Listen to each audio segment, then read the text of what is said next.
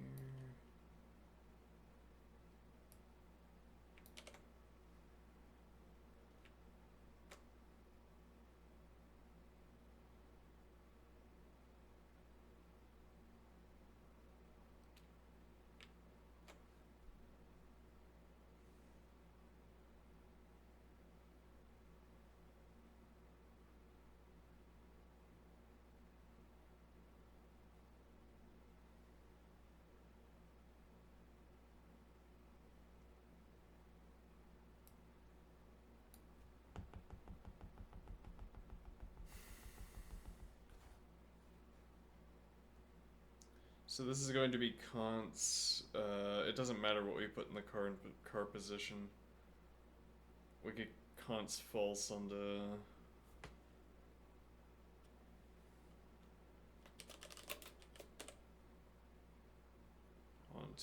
sub1 CDR. It has to stay in the CDR position because we don't know whether we're looking at the first copy or not. And we don't want to ask any relevant questions to find out. CDR ref counter pair. Okay.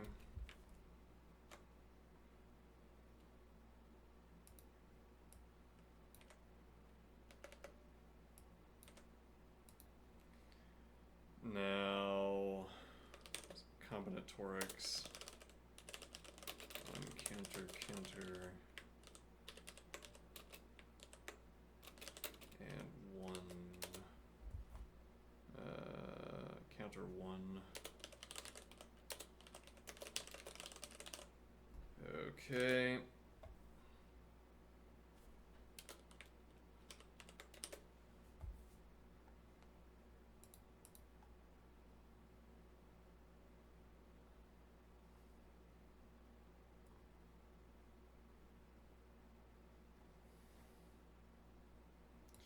For now, we can do some unit testing, whatever that means. Counter.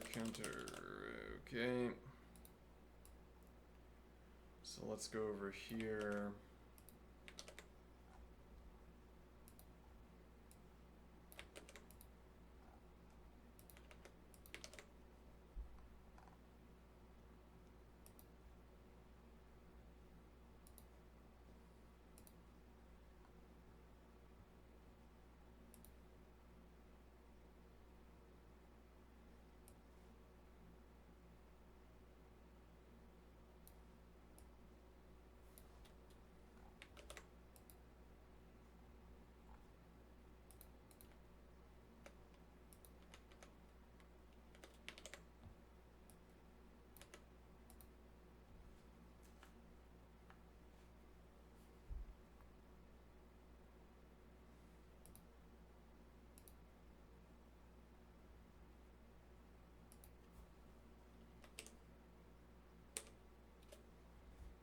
Yeah, okay. Now we need list generator.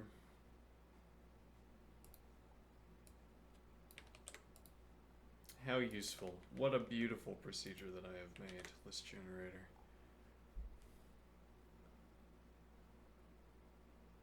Let's see. Now we don't need 100,000 elements. I will take 1,000 elements and 2,000 candidates, candidate numbers. Alright, so that'll be A, and now I want a few things here. I want display hash number dot counter pair line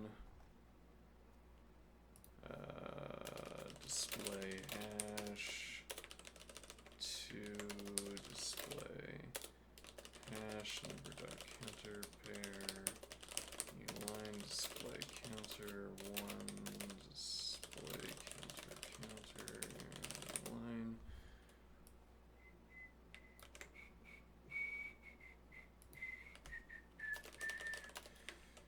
Here, display hash 3, counter 2. Okay. Go. Okay.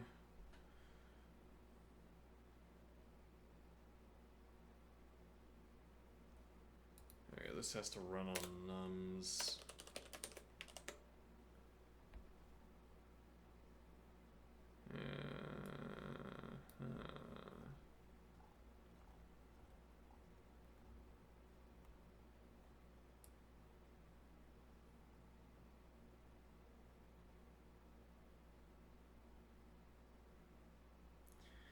Yes, that's a little bit unuseful.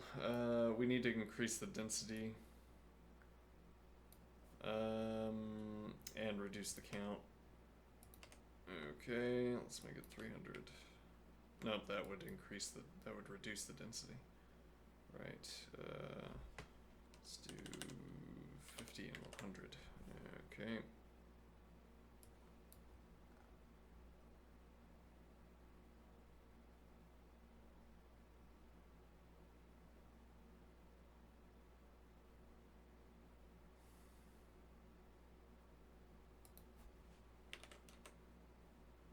That doesn't work here.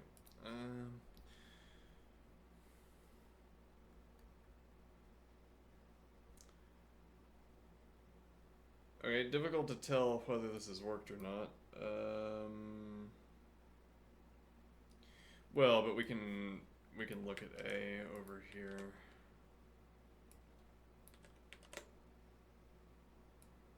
Oops.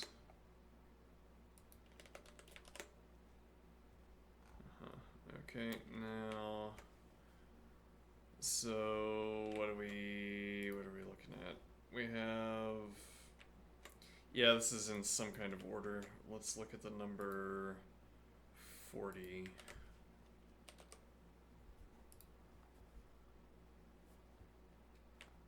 Okay, we get 3.3.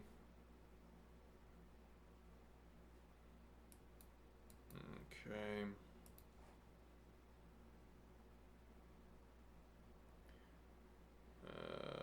Right, there are 1, 2, 3, 4, 5 of them. However, we are indexing to -2.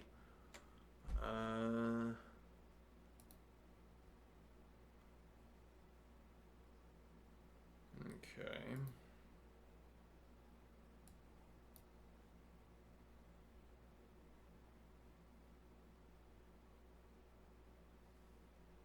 Right, well, and within the relevant range of values, we don't lose anything by going to signed.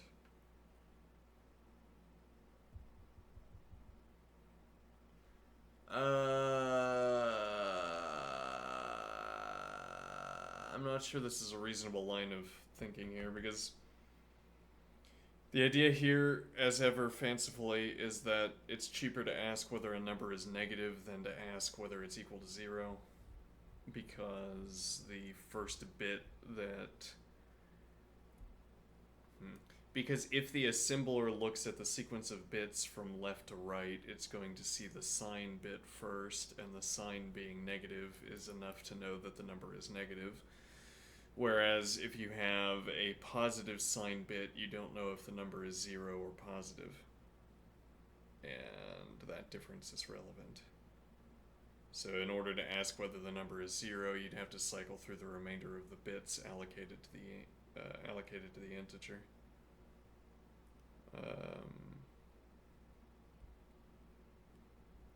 So we choose negative. But we choose -2 as this baseline value for the hash ref because we need...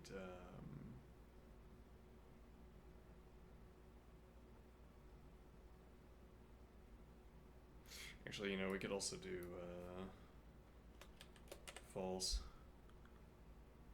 Interesting. Now we choose -2 because we increment it, and that puts it to -1. So now the new 0 is -1. Okay. Anyway, so that's why we have 5 copies of 40, but we get a value of 3. So that's as anticipated, strangely. Alright, so then what?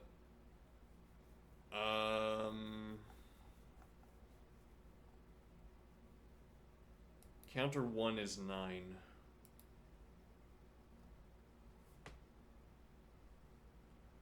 So counter 1 is right. So we start with the lowest value.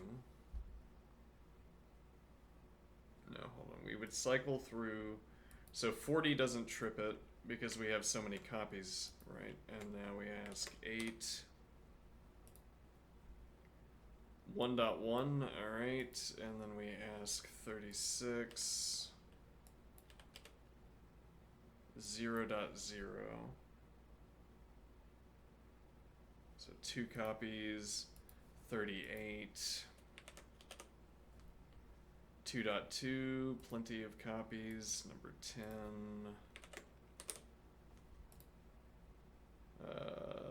1.1, plenty of copies. 41. So the idea is that this continues until 1, 2, 3, 4, 5, 6, 7, 8, 9. Either 3, 14, or 32. One of these three. Alright, so 3. We have enough. We have 2 copies of that. 14. We have 2 copies of that. And then 32. -1. We have 1 copy of that. So this procedure is working as planned. Okay. Now. Let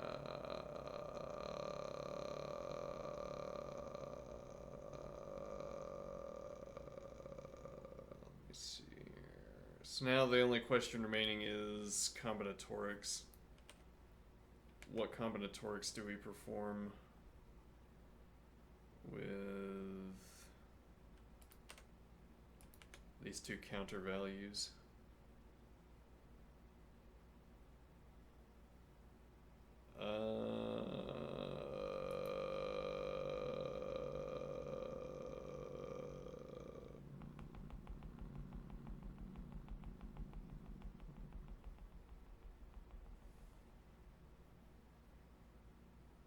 Combinatorics, how do they work?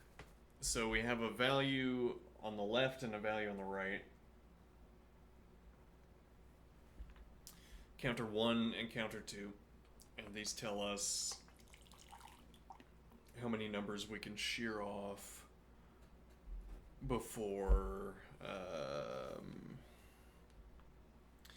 we lack a copy of one of the numbers. Okay. Plus minus, I don't know. We'll tweak the plus minus with error-driven development. So we have the number on the left and the number on the right, and we need to ask a combinatorics question. Okay, I shear none from the right. I shear all from the left. I shear 1 from the right.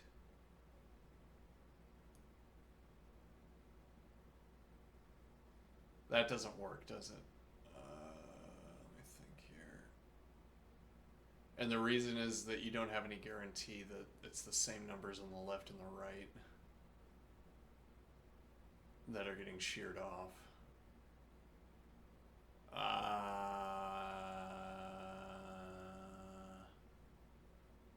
Right, like if you had 2 copies of a number and they were on either end of the list.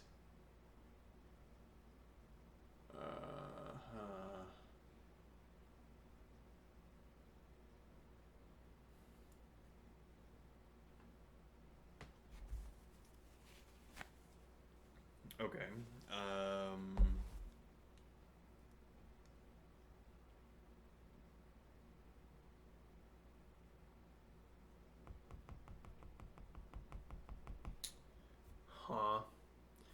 Alright, I might take a hint on this one. Let's see.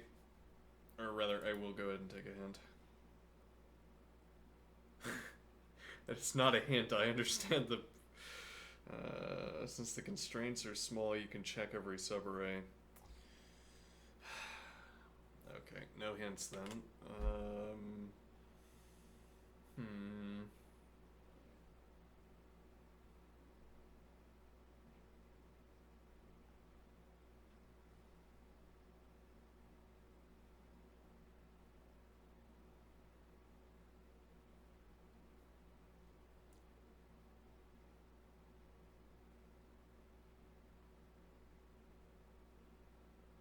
Okay, but we might end up doing something like that. What do I mean? So I have the forward and the backward lists. Okay. I remove one element from forward, and then I ask how many times can I shear before I violate the constraints.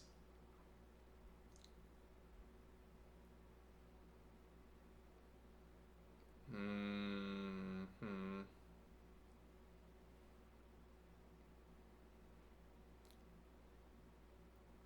And then I assume I only have to do this once. I mean, rather that. Let's see.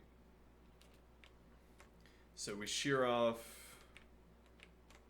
one element. We remove it from the hash table, the first element on the right hand side, and then we cycle through until we hit 0 copies of something. Okay.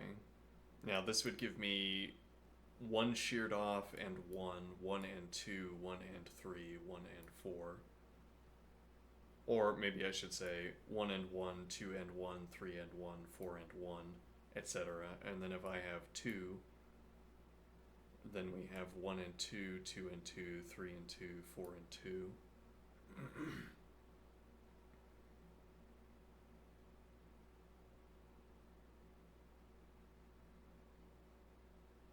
Okay. And the idea here is that this covers every combination of shearings. I only have to do this in one direction. So I do shear 1, and then I shear 2 and cycle, shear 3 and cycle, shear 4 and cycle. Okay.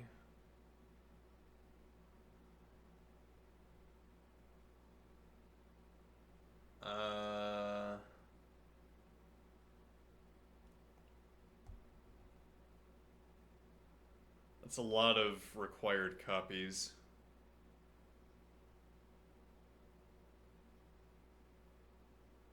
Yeah.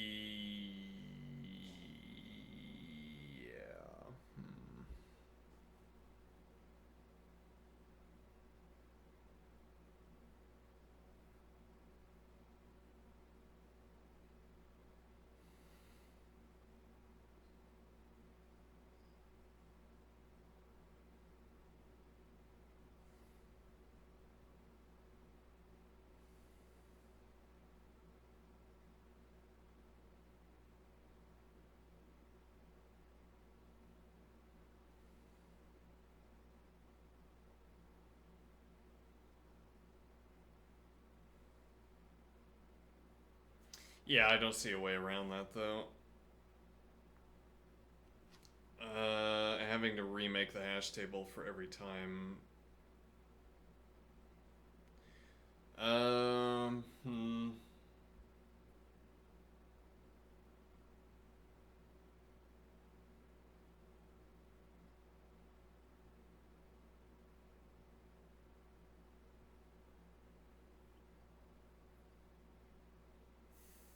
Trying to think if there's a way we can keep one copy of.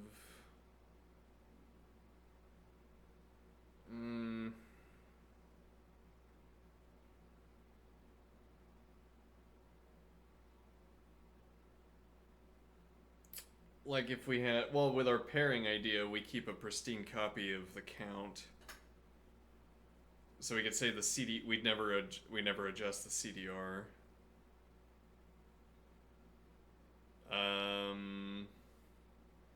But then we would have to cycle through and update. Yeah. We wouldn't have a way of knowing. Actually, now that's a strange point.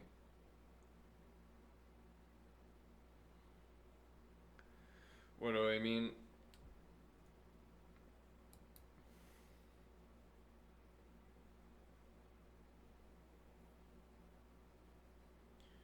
So we have our hash table, we have pairs of values.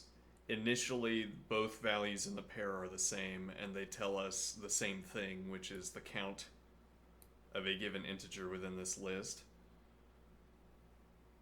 Okay, so I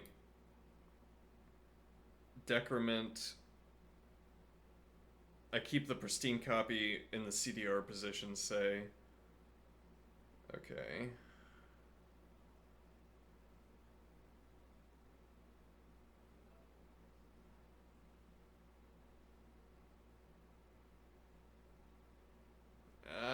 No, I don't see the point.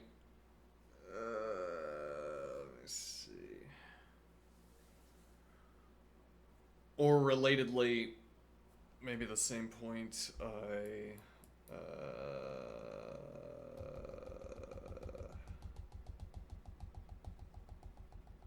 relatedly, I have the CDR position that tallies the shearings I've made on the right side of the list. So, and in this combinatoric approach, we're shearing 1, and then we're cycling through until we hit 0. Then we shear 2, and we cycle through until we hit 0.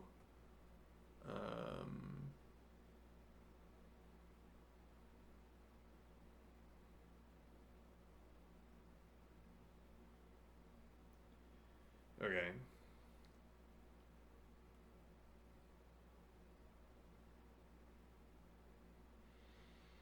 And now, so I would be adjusting the CDR values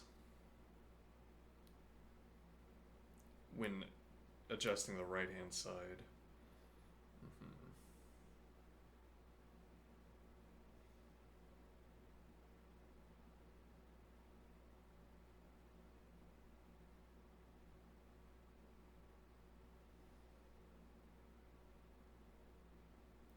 Yeah, there's no trigger for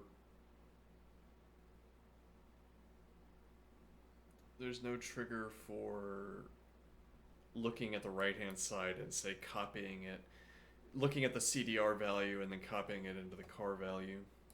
Right, so for each entry we're going to start out with a pair like 3.3, which tells us that we have 5 copies, curiously.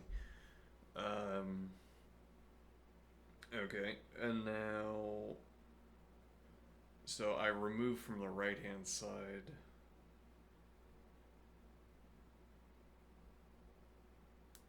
I decrement the right hand side, and we have 3.2, and that's saying that we have 2 copies of 5 after we shear off this 5, which is not correct. Don't look at the actual numbers.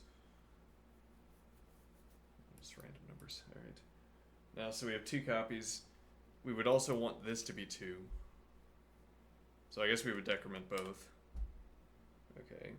But now the problem is I cycle through, we get 1.2, and then we get 0.2, and then we get -1.2, strangely. And we'll just say 0.2 for now. Okay, now what? Now, this is where we would stop because we ran out of copies. In fact, we would stop at -1, but that's fine. Okay. And now, the idea is that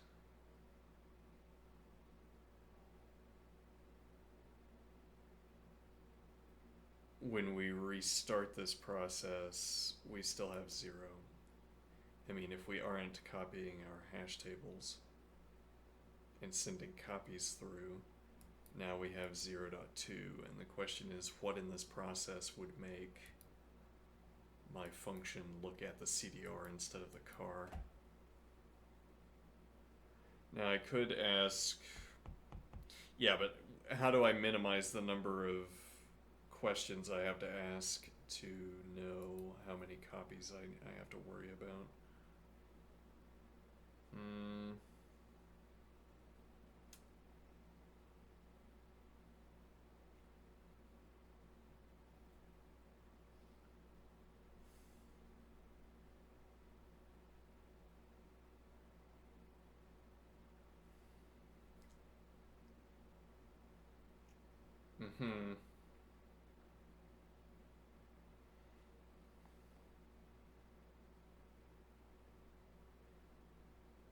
We make a list, okay, of 3 elements, and whenever we decrement one, we add it. Oh, that's horrible. Hmm.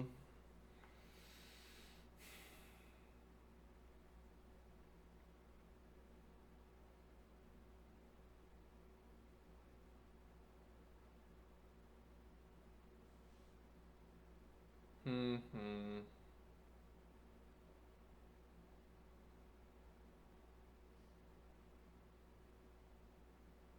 So otherwise we make copies of the hash table.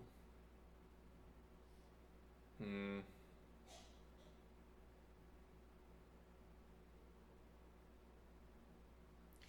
We only need a subset of the hash table.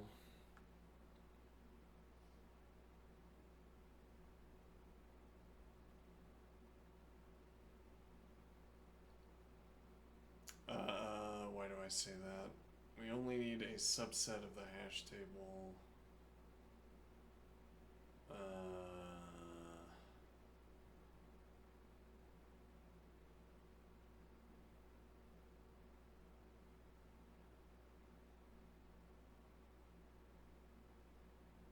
we only need the subset of the hash table that includes the segment of the lists before we hit 0.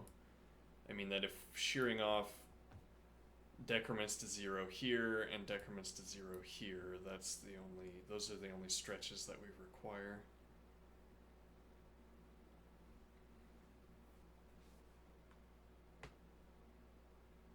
So that would reduce the overhead of copying.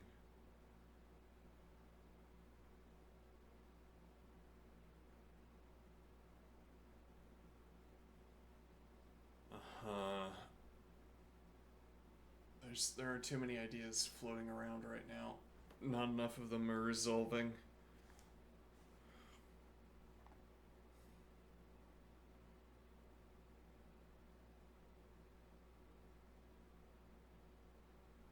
Hmm.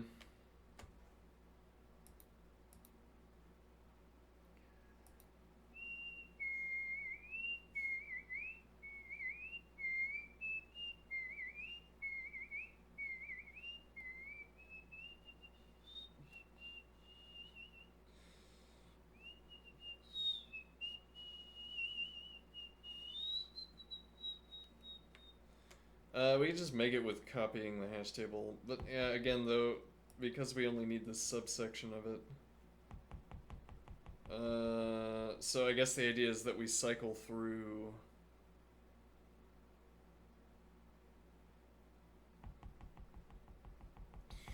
This ends up being so horrible. We could, after we create the master hash table, we could cycle through until we decrement one of its elements to 0. Okay, but again, we can.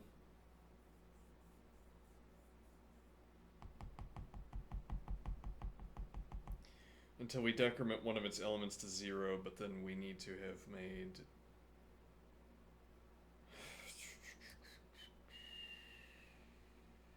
So each element in that process, if we had the master hash table, we would be cycling through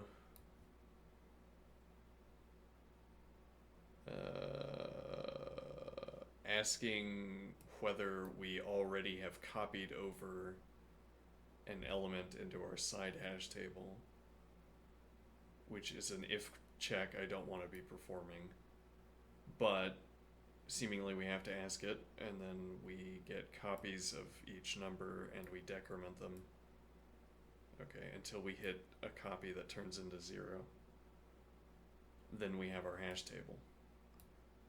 Okay, however, that doesn't work because then we would have to decrement. We would have to decrement as we went along, and we would still have to make a copy of the hash table. Yeah, though, if we had to make 1 or 2 copies of the hash table, that's preferable to making a copy every time we perform one of these combinatoric operations.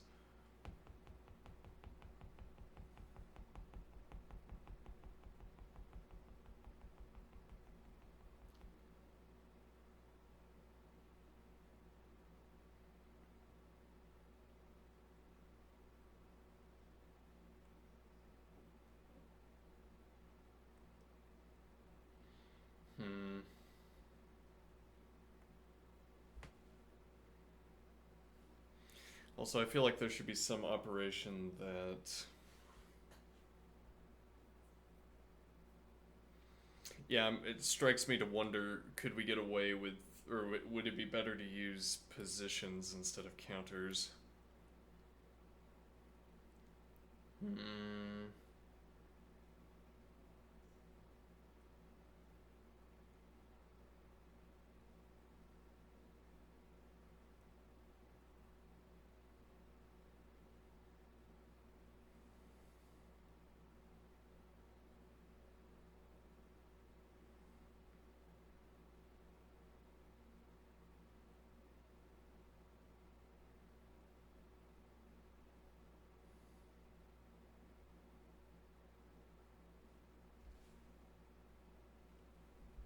Okay. I'm gonna stand up and exercise. Okay. Let's see what my leg feels like.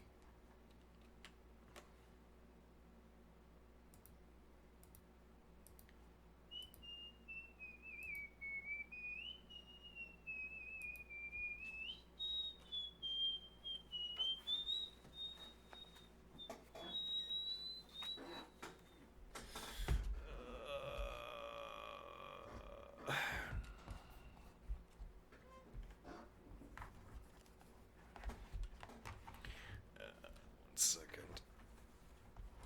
Okay, I'm gonna step away. I'll be right back, and then we'll do 10 minutes of exercise.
Okay.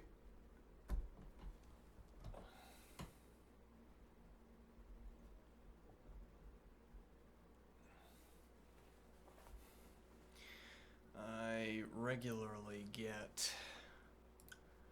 some kind of stomach trouble when spring strikes.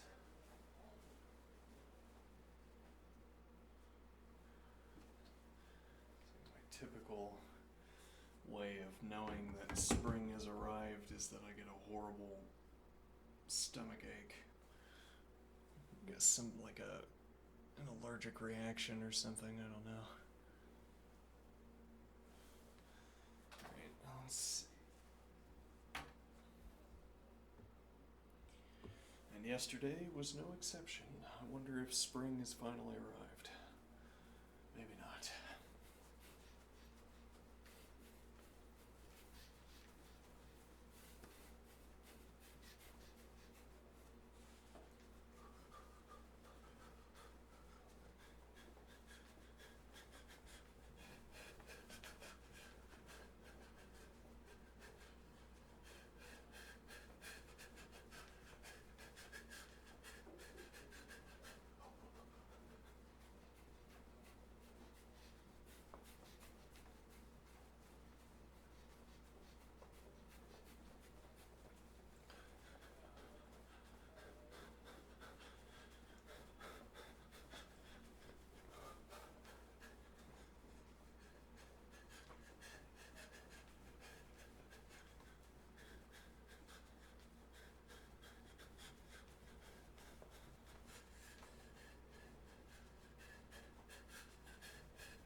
do stretched first, whatever.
Okay.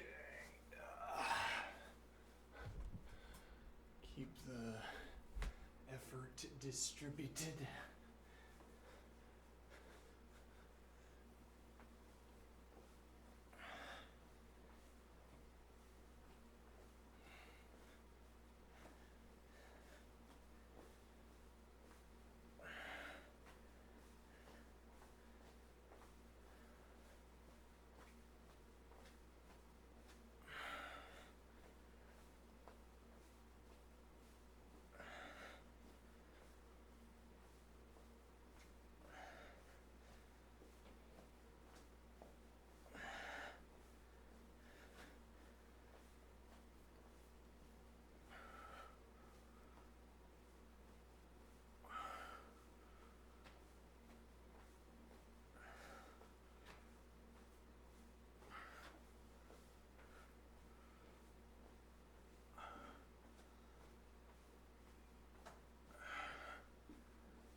Okay.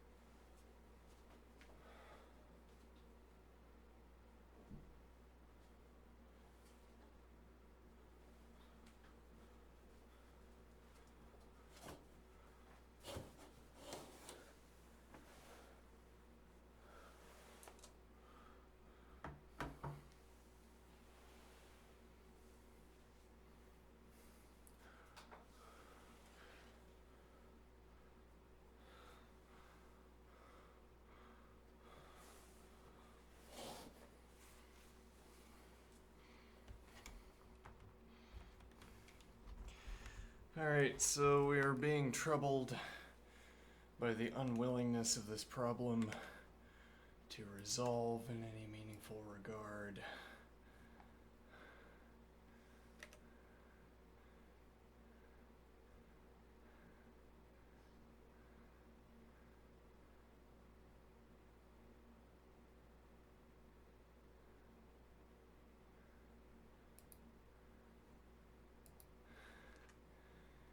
Refuses to resolve. Let me see.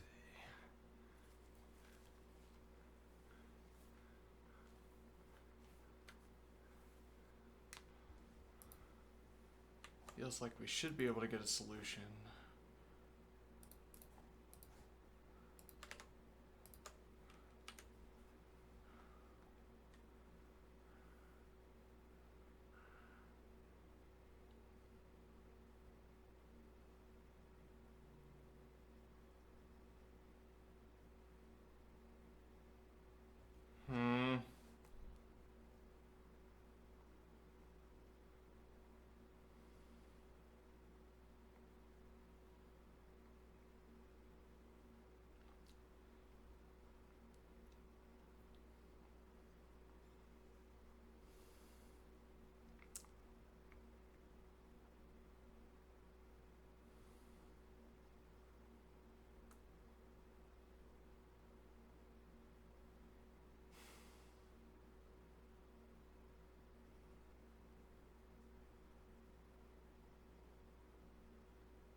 Okay, but we also don't need, let me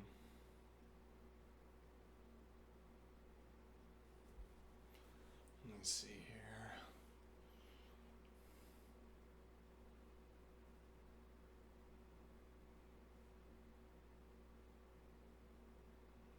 Why are we doing... Oh, never mind. This is what establishes the hash table.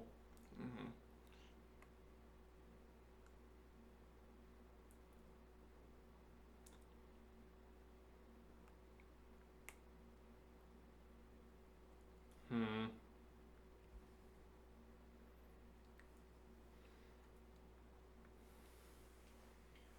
Um...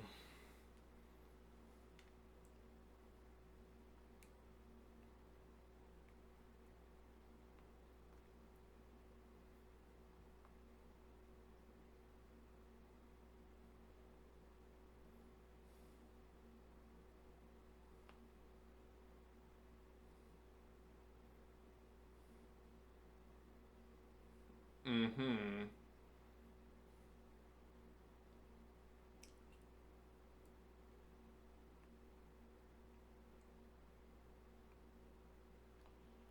Okay.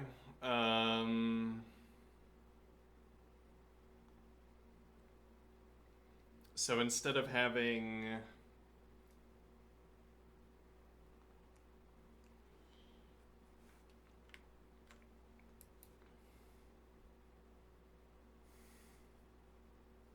Instead of having -2 false, or rather, instead of constting add one car ref counter pair, add one car ref counter pair, we stick with -2 in the second position.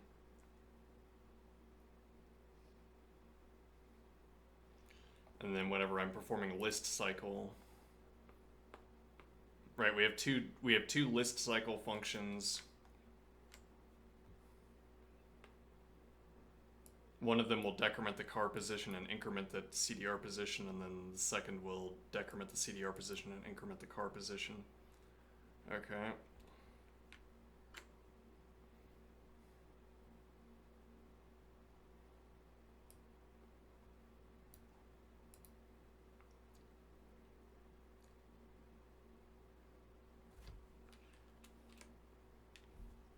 Mm.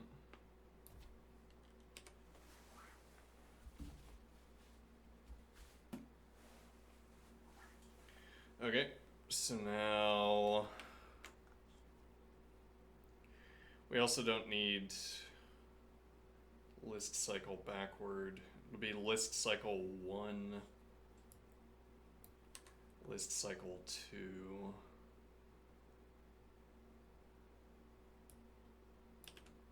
Okay.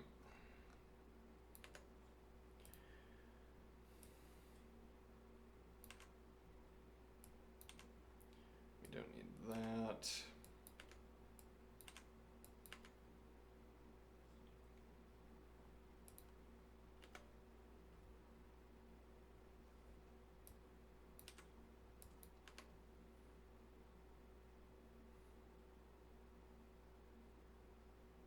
That doesn't work. And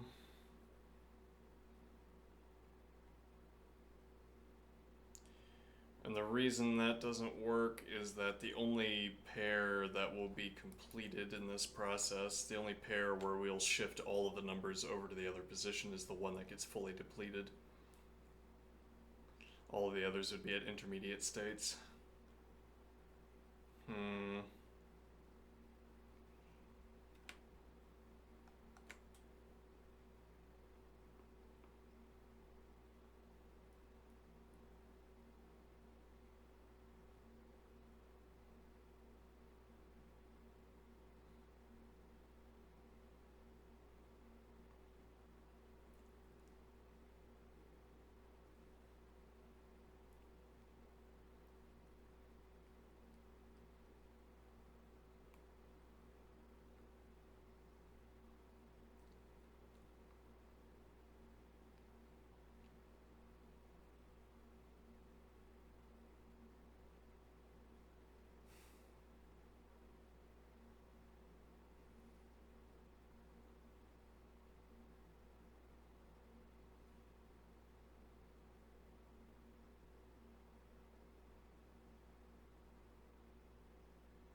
Hmm.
Yeah, I mean the play seems to be generate a hash table with each step.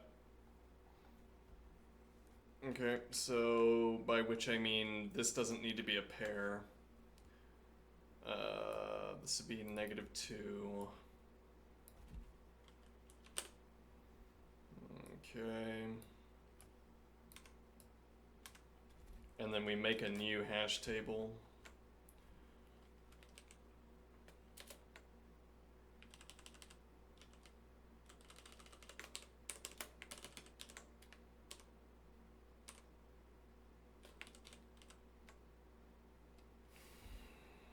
Okay.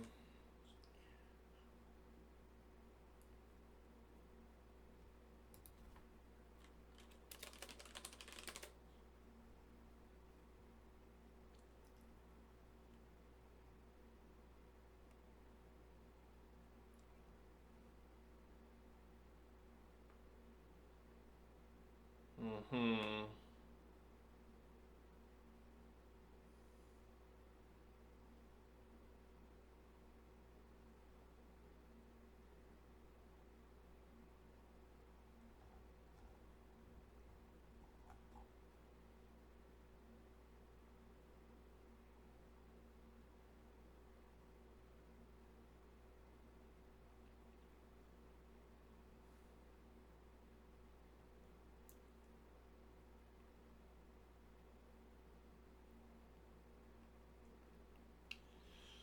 Okay.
Yeah, now the justification for indexing to -1 has gone away because we're not decrementing. Okay.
There's a lot of redundancy here, but I can't figure out how we would remove that redundancy, and we're running out of time, so I'll go ahead and so list cycle 2 function full hash number dot counter counter counter. Alright, so now list cycle 2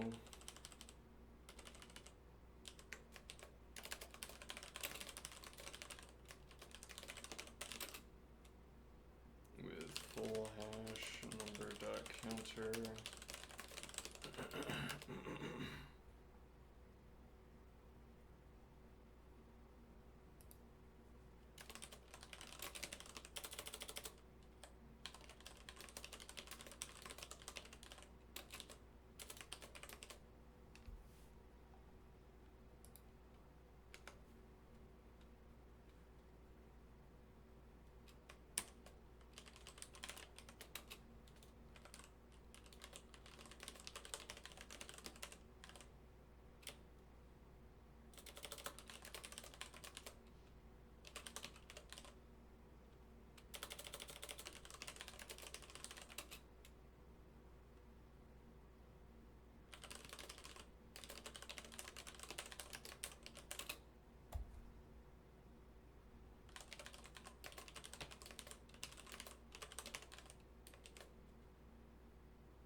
comment that out.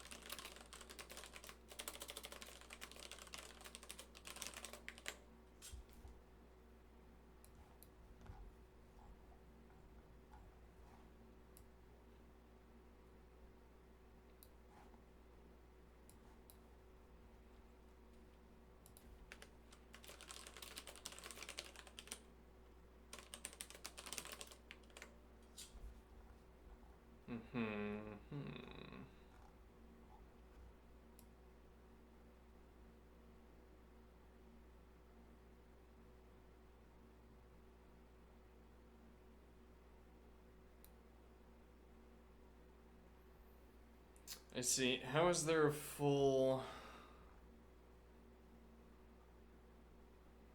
How is there a full ref?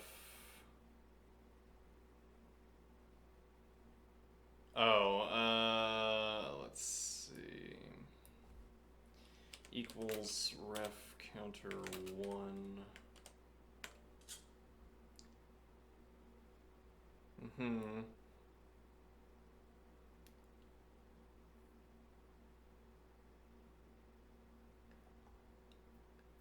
Okay, let's do 13122 instead. 2.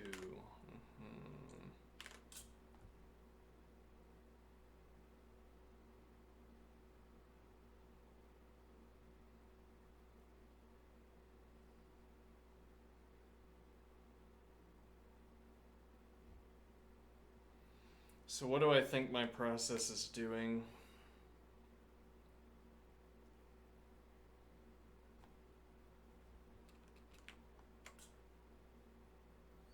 So we remove none from the end, and then we cycle through until we hit 3. Okay, so this gives us 1. Then we remove 2 and we cycle through until we hit 3. Okay. And that gives us 2.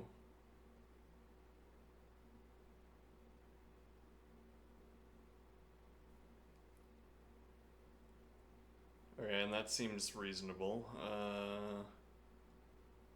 We cycle through until we hit 3. That's 1. Then we remove 2 from the end, and we cycle through until we hit 3, because we can't remove 3. Okay, and then...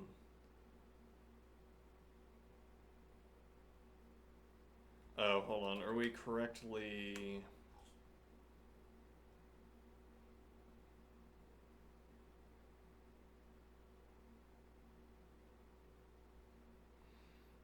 Might be this. Well, that does give us the correct answer. Let's see. So let's try 10. Alright, I think we have it, though the efficiency of this is unclear.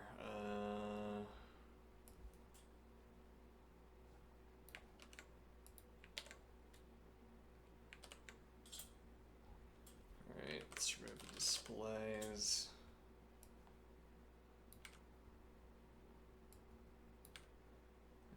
Okay.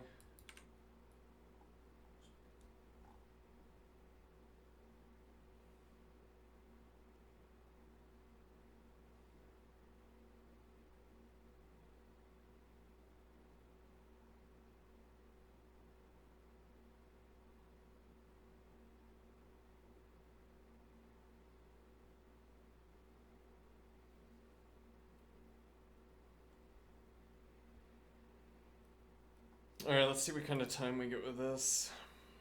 Well, let's see, an optimization pass, I guess.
Negative, there is a reason, yeah.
Okay.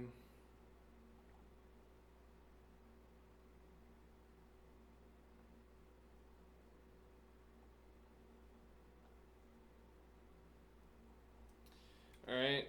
Hopefully this isn't some horrible,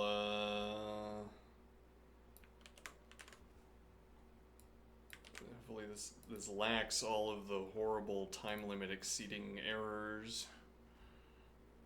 Oh, what happens if we have one number? Is anything useful? Is it ever useful to ask that question outside of passing the test? What if I put the number 1 in? Do we get an error? No, 1 is probably the correct answer. Yeah, okay. Go.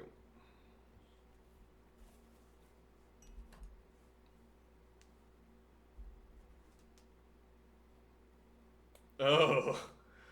Oh no. Well, it is 1,074 test cases. But yeah, 185 milliseconds, that is no good.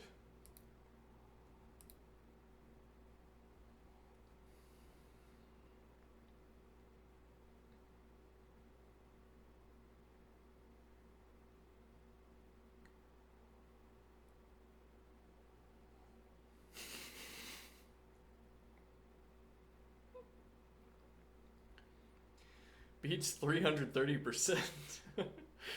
Interesting. Hmm.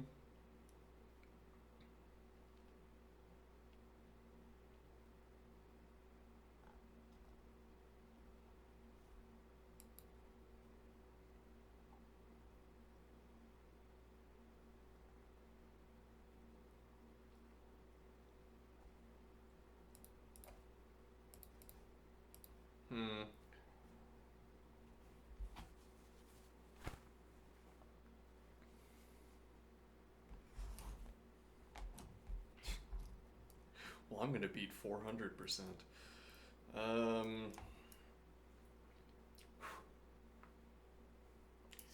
So why was this 185 milliseconds? Well, again, the test cases, there are 1,074 test cases, so designed to be taxing on time, maybe.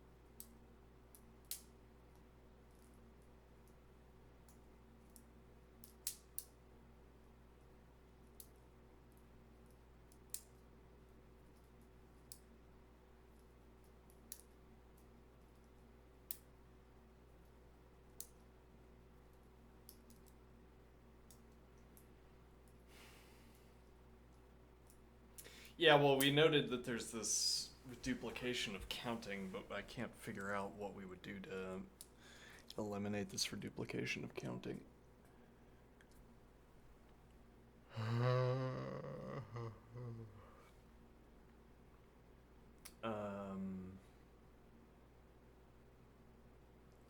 Because we start at the beginning of nums every time.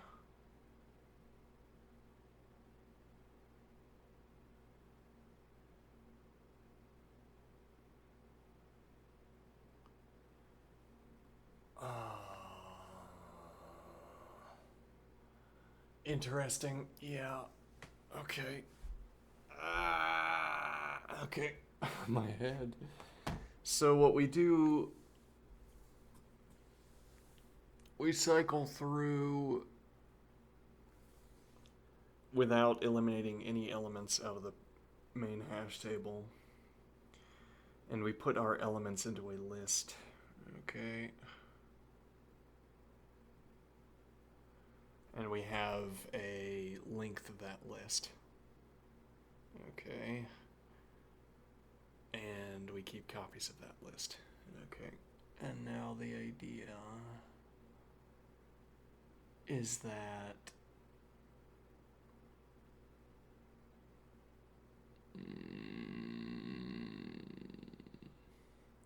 we remove an element from the right-hand side, and then we cycle through that list until we get that element back.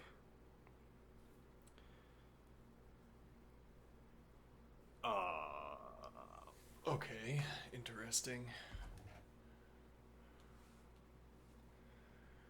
What do I mean? So I feel like we've kind of failed on the note-taking front here, admittedly, but so we cycle through this direction until we violate the rule. So we run out of copies of some number. All right, and now I shear this off. Okay. And I don't know what to put in. Okay. These are now all edited, and yeah. All right, so I shear off this 5, and now I have my list that goes up, say, to here. Okay, and now I have a length of this list. Okay, and I count, I have to add back in 1, 2, 3, 4, 5. So I subtract 5 from the length of my list, and I add that to my counter.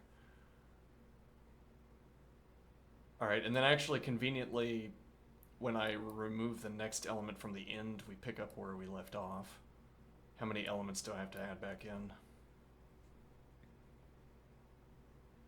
Okay, and then I'm subtracting from the length of my list, and I add whatever that number is into a growing sum. Okay, fine. That seems reasonable. Should be substantially faster, I would think. Okay. How do we do that? Let me see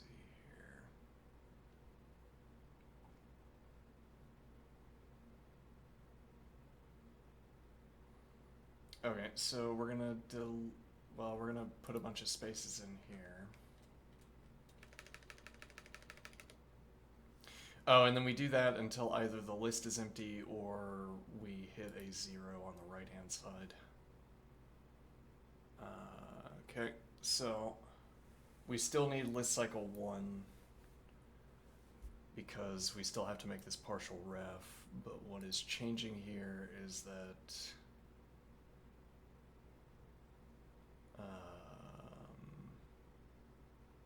we're only going to pass through this procedure once. Okay. I guess we'll also be getting the length here. Though again, unlike in an ideal language, it's possible at least that not running this counter subroutine and then taking the length of the resulting list is faster than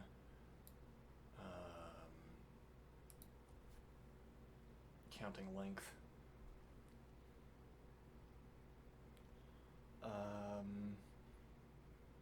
Okay, so we're gonna have list cycle 1 function.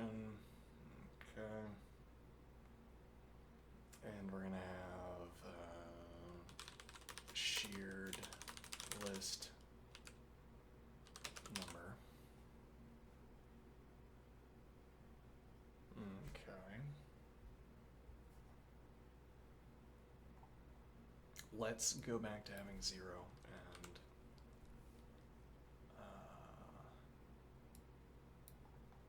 okay, and then I'll change it back at the end. All right. Now, so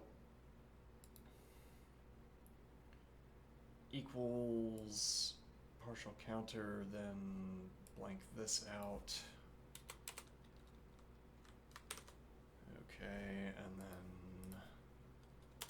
const car runs list number onto shared list number, and add 1 counter is correct. All right, so that's going to give us our length of the list, and then conveniently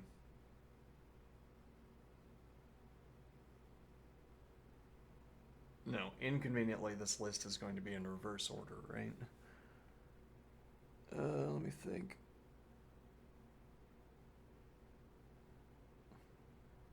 No, this is right, I think. Let me go back and look at my paradigm here. So if I have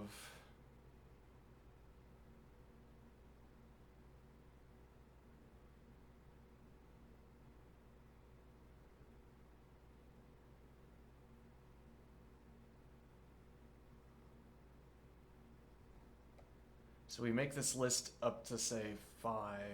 Well, we make this list up to wherever. Alright, that means that 8 is in front.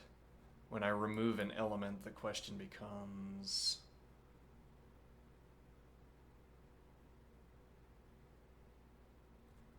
let me see.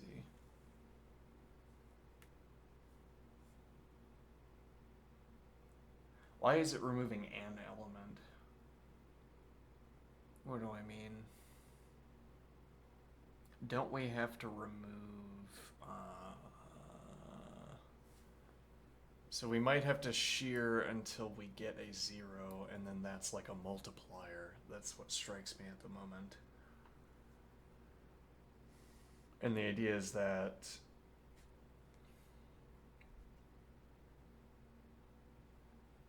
we can remove all of these elements. We can't remove any more. But that's the trick, though, right? We remove until the point where we can't remove any more. And that implies that when we remove a number over here, we've breached some threshold. Okay, we've breached the 0 threshold, you might say. So now I have to add elements back in.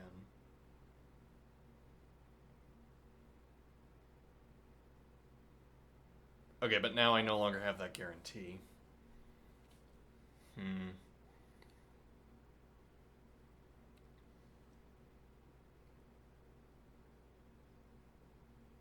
That guarantee being, we no longer know that, well, yeah, we've added additional elements back in.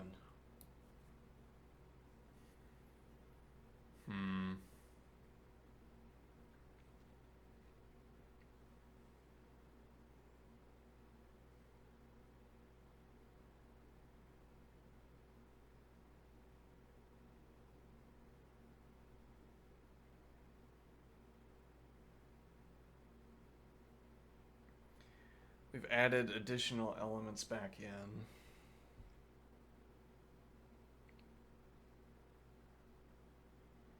Okay. So now when I shear the next element, we don't know that we're at that critical threshold. So like if, for instance, we had 7 here.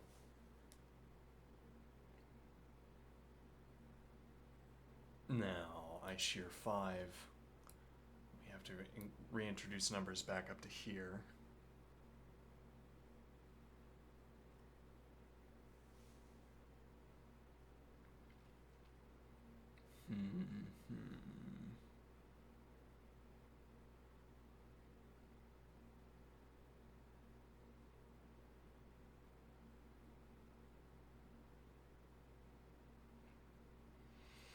Yeah, and then I don't know what to do with the numbers here.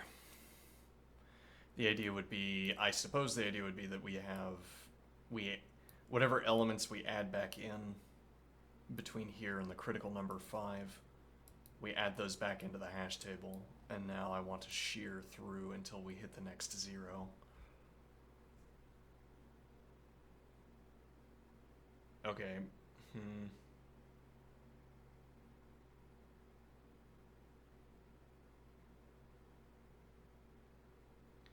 And then I think the idea there is that this is a multiplier. If we had an actual example, that would be handy, but we don't, so. So I shear we're starting here. I guess I'll put a critical marker here. Critical marker. All right, so we start here. We shear off the 5 on the right-hand side. We have to add elements back in until we get to 5. Okay, now I've added a copy of 7 back in. Let's position that number over here. Okay. And now the idea is that, well, there's no correlation between the numbers over here and the numbers over here, except what is established by this zeroing value. So we shear until we hit some 0.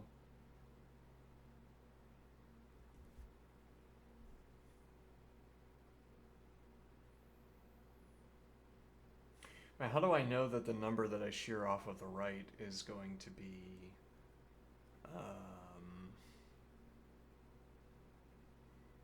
how do I know that the number that I shear off of the right is going to be in this list? I guess I don't know that.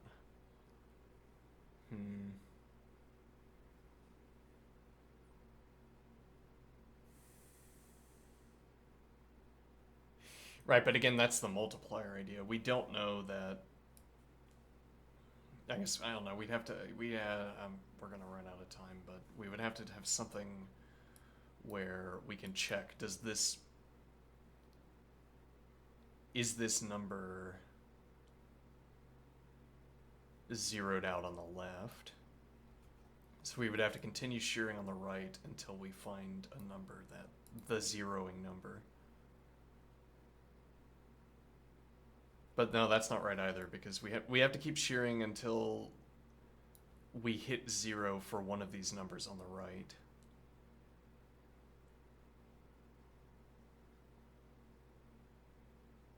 Okay, and then we search through until... Okay, now we incidentally are adding numbers back in.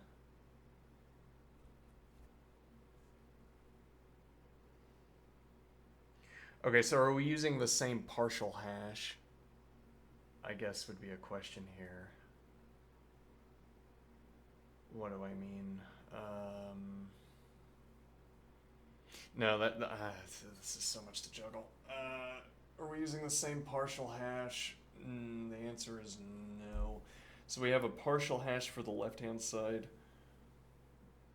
but that only contains elements up to the point where we hit the first 0. Well, what does that mean, though? Hold on. How is our partial hash constructed?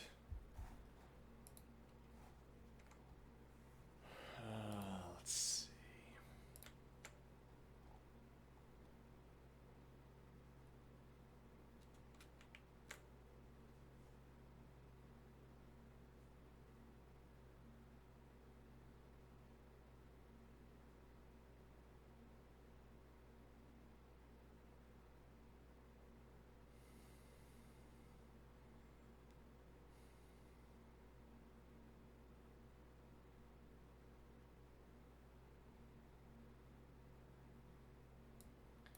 So we're...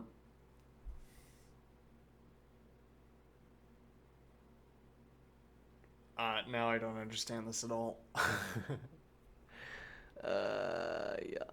Let's see here.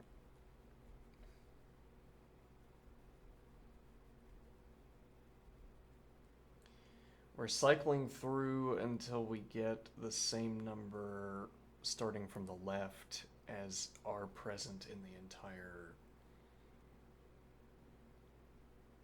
Right, and the point is that if we shear up to that point, then we would have 0 copies of that one number.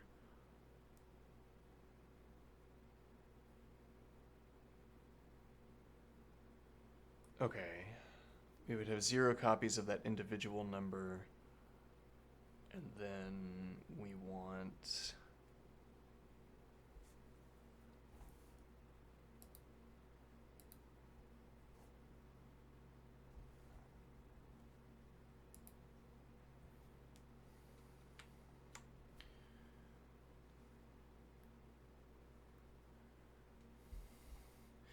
If we take a step prior to that, then we could ask how many can we shear until we hit that critical number.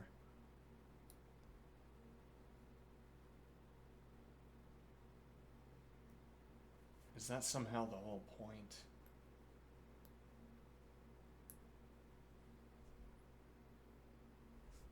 We shear until we run out of some number. And we stop prior to that point. Okay.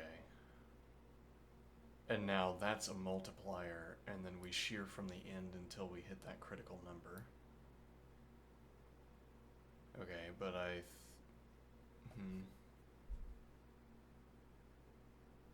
until we either hit that critical number or we hit a 0 from the right.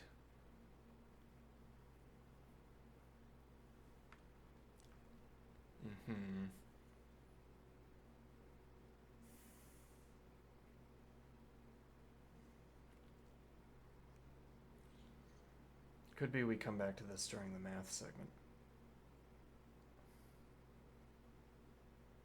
Or after lunch.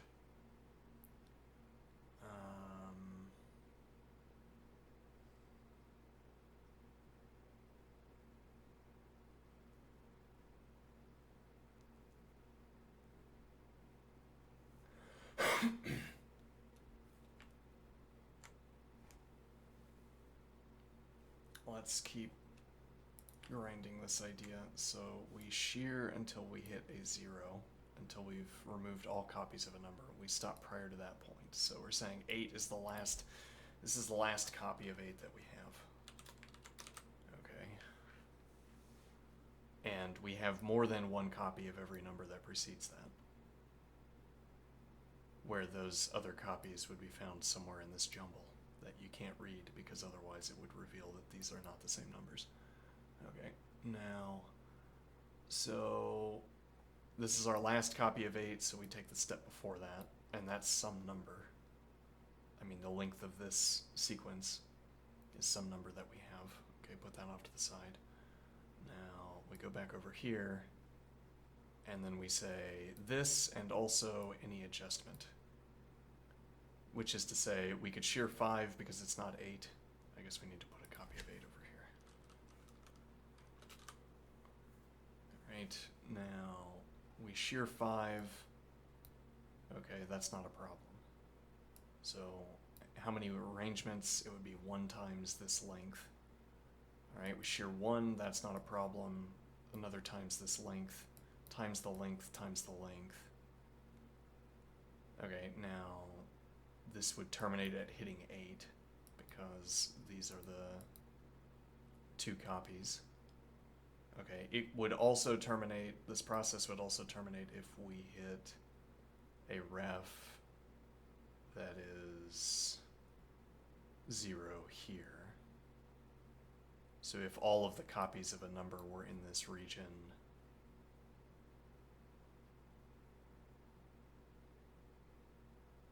okay, does that work though? What do I mean? So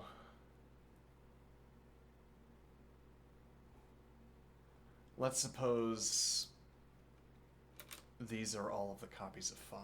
We have 5, we have 5, and we have 5. Okay, and now what is the idea?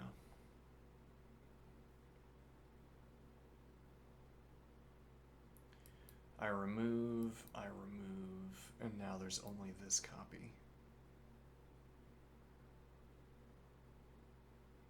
Okay, and now the point is that we would have to shorten this list. We'd have to reduce this length, this value, because now we're limited to this range for how we could shorten the list before 8.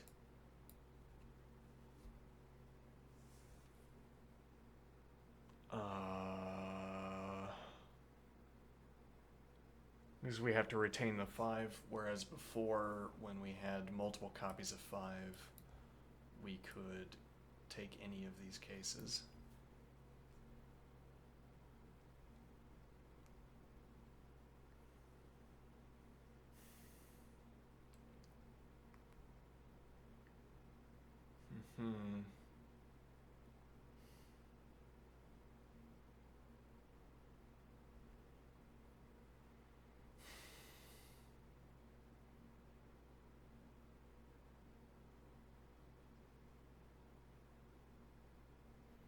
Alright, that's complicated. How do we represent that knowledge?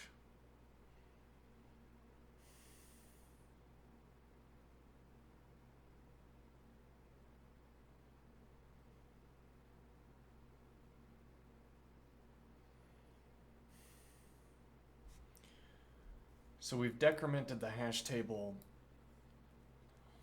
We've decremented the hash table up to here. Rather, we've decremented it. So in cycling through up to the point where we hit this 8, we've decremented the hash table. Okay.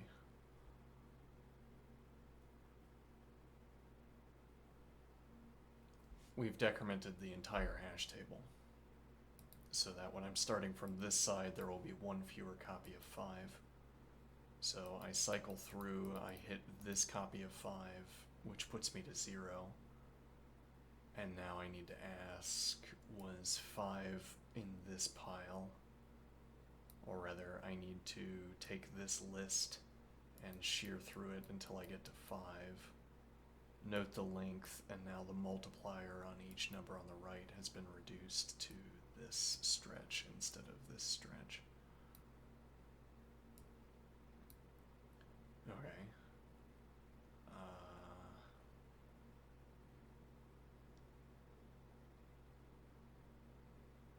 That's doable, however, it is lunchtime.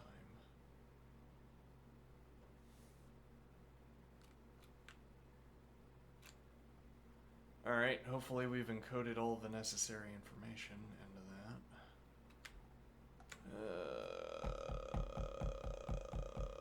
Okay.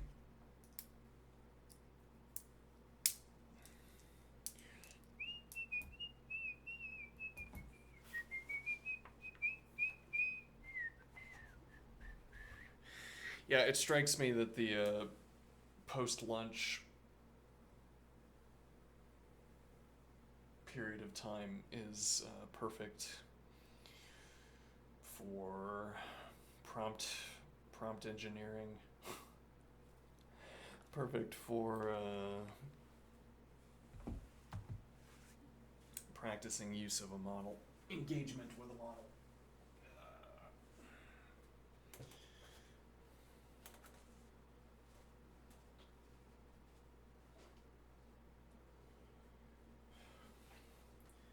I say perfect, well, in the sense that we've been trying to figure out how to fill that time. The ways we've been trying to fill that time are a little bit like our stumbling efforts, as they will be with the model.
Yes, well, if I thought I was going to have to fight, I would cut my hair, I suppose. Gets caught in my hands, you see.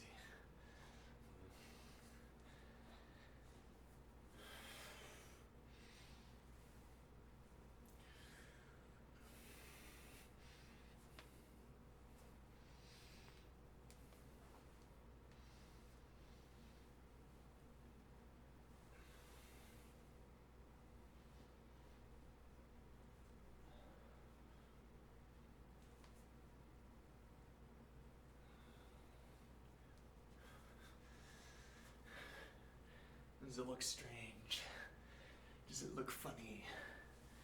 Is it ha-ha funny?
Actually, yeah, runs me out of breath pretty quickly, actually.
lunch.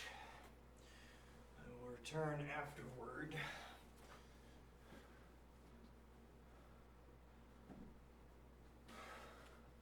For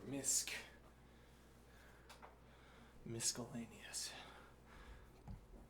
Alright, see you soon.